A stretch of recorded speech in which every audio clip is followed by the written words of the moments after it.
Vamos iniciar então agora nosso treinamento básico de redes. Meu nome é Fábio Rara, trabalho no TecNet Brasil como especialista em produtos em Windows Server, não somente 2008, mas também 2003 e assim por diante. E vou mostrar para vocês nesse rápido treinamento alguns conceitos fundamentais sobre redes, o que é uma rede, como ela trabalha e assim por diante.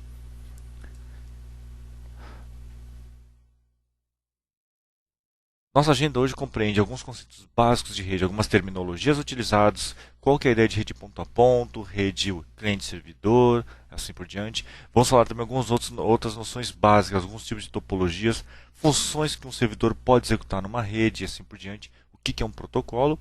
E depois vamos falar rapidamente sobre cabeamentos, como é que funciona a parte dos hubs, switches, como as máquinas podem ser conectadas entre si.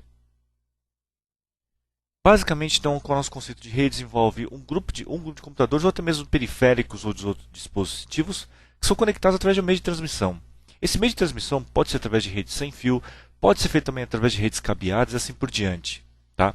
E os tipos de redes nós classificamos basicamente em dois tipos. Nós temos as redes do tipo ponto a ponto, onde cada máquina pode conectar diretamente com a outra máquina na mesma rede. Tá?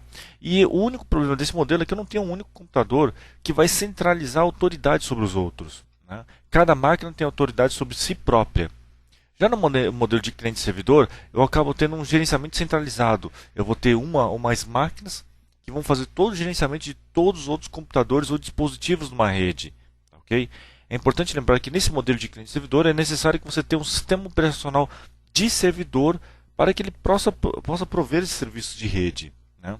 No caso de Microsoft, todos conhecem, nós temos a linha de servers, do Windows Server. E aí nós tivemos já o Windows NT, o Windows 2000 Server, 2003 Server e agora estamos tendo o Windows Server 2008. Então, basicamente, o sistema operacional em rede, a ideia do sistema operacional é que ele permita que os computadores trabalhem em rede, possam conectar entre si. Dentro dos serviços que ele pode oferecer para conexão, para serviços básicos de rede, o que ele tem que fornecer é poder coordenar os periféricos em rede, né, poder gerenciar esses aparelhos ou computadores, prover compartilhamento de recursos. Recursos podem ser arquivos, pastas, impressoras e demais serviços. E também ele vai poder assegurar segurança em dados, o que significa que ele vai poder fornecer um controle de acesso. Né?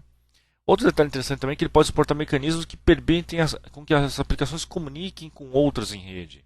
Né? Então esse é um detalhe muito importante. Na verdade, esse sistema operacional para redes, né? Ele vai poder suportar alguns softwares, outros dispositivos ou até mesmo outros mecanismos que permitam que alguns aplicativos conversem entre outros. Né? E principalmente ele também pode fornecer integração com outros sistemas operacionais, não somente o sistema operacional do fabricante que ele foi desenvolvido. Tá ok?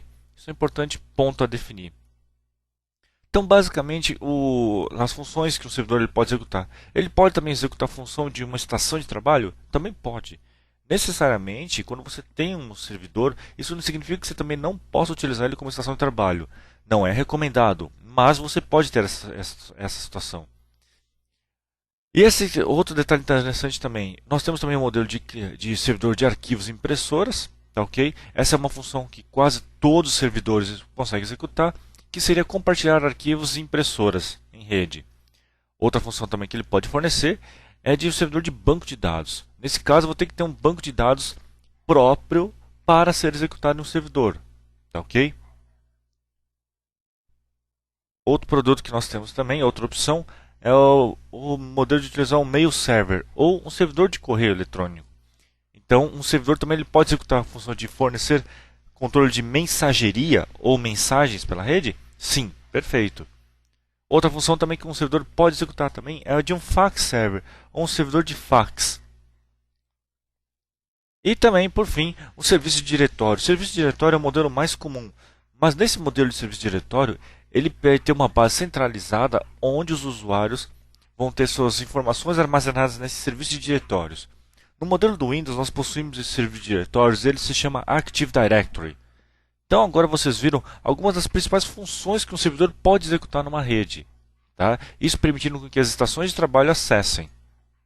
Basicamente, os benefícios de uma rede podem ser definidos como compartilhamento de informações. Eu posso ter um dado numa estação, num servidor, eu posso compartilhá-la com os demais usuários de computadores.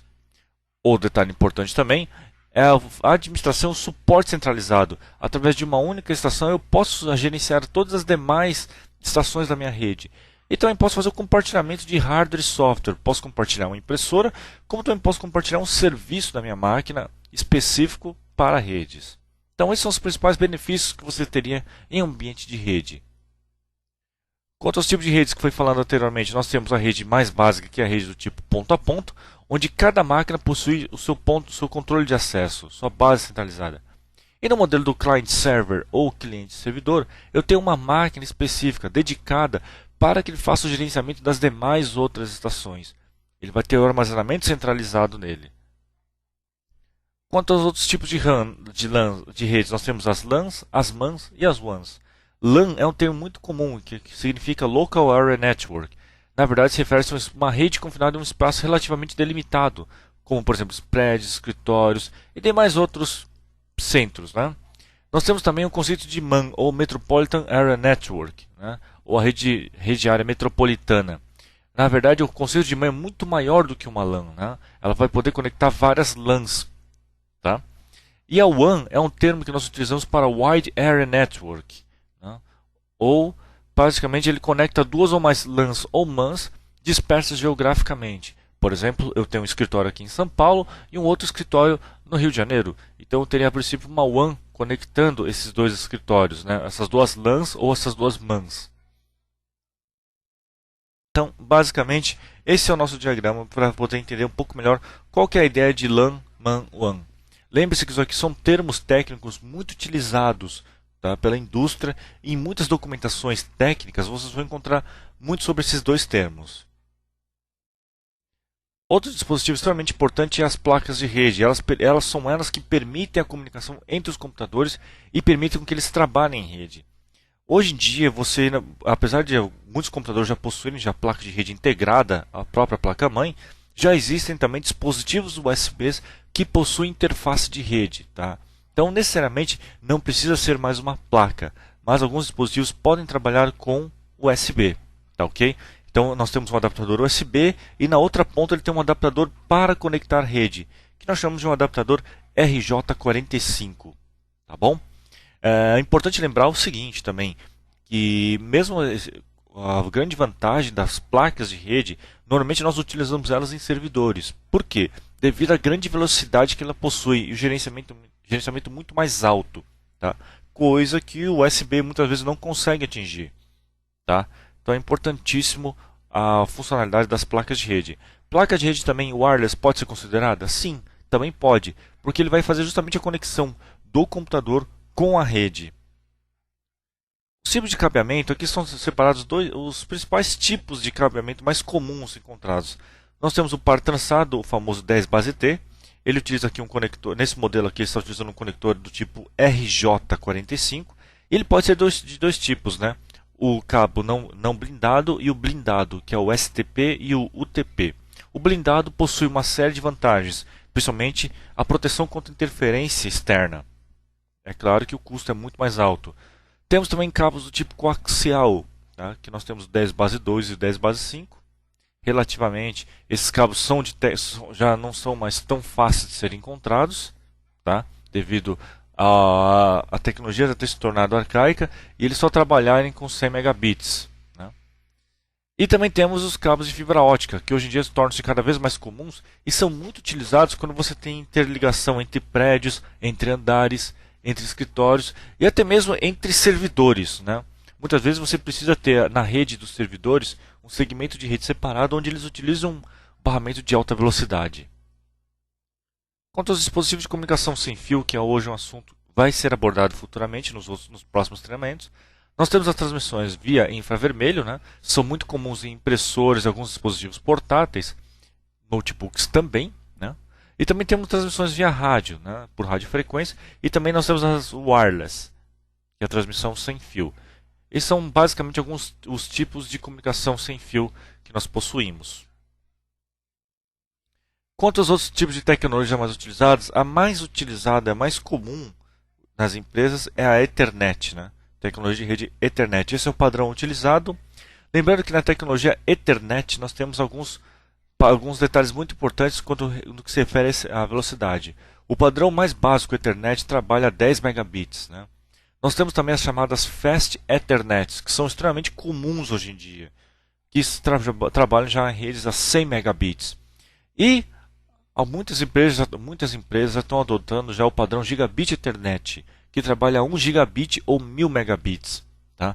Muitos notebooks, muitos computadores novos que estão sendo lançados no mercado já possuem por padrão a placa de Gigabit Ethernet, né? Aumentando drasticamente a velocidade de transmissão. Então esse é um fator muito importante de performance de rede. Quanto aos tipos de repetidores e hubs, a ideia basicamente é que um repetidor faça a retransmissão do sinal. Então, ela é muito utilizada quando sou obrigado a interligar muitas localidades, onde eu consigo retransmitir a potência de um sinal transmitido no meu barramento. Já o hub, ele permite fazer a interligação entre múltiplos dispositivos, pode ser computadores e outros demais periféricos. A ideia é que eu tenha o hub para que eu possa centralizar a comunicação entre essas máquinas. E também nós temos hoje em dia um dispositivo extremamente comum, muito utilizado, que são os switches. Os switches basicamente criam um canal virtual entre cada máquina. Isso permite com que eu tenha uma velocidade muito mais alta. Nós temos hoje em dia, são muito comuns os switches de 100 megabits, onde ele consegue garantir 100 megabits em cada porta, né, em cada ponto que você vai conectar um cabo de rede.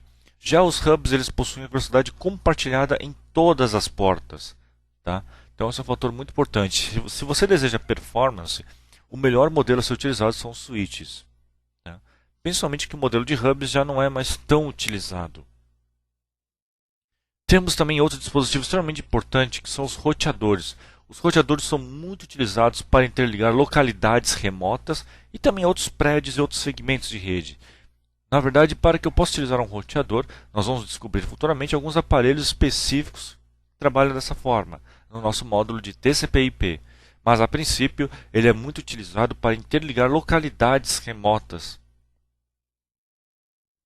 Vocês acabaram de ter, então, esse primeiro preview inicial do que vem ser um conceito básico de rede.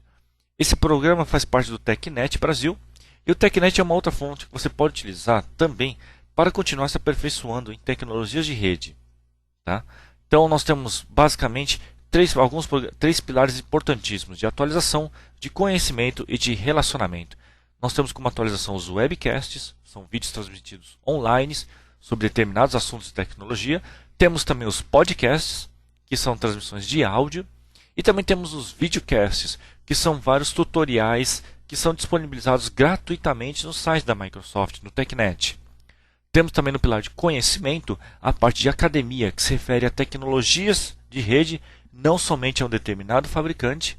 Temos também o profissional 5 estrelas, que são uma série de tecnologias que o usuário vai se cadastrar, vai fazer o treinamento gratuito, vai fazendo as provas e vai passando e vai aumentando seu nível de estrelas até obter a 5ª estrela e também um diploma da Microsoft. Temos também o Experience, que também é uma outra forma de treinamento das tecnologias emergentes novas. As mais comuns que nós temos agora no Experience referem-se ao Windows Server 2008. E também temos a base de relacionamento, que são os fóruns, os blogs dos técnicos que trabalham no TechNet, o programa IT Hero, que é um programa de reconhecimento do profissional. Tá? Nós premiamos os profissionais que submetem os melhores projetos de rede. E também temos os TechNet Briefings, que são os eventos presenciais. Mais uma vez, muito obrigado pela presença de vocês e espero que vocês continuem assistindo os demais vídeos. Obrigado.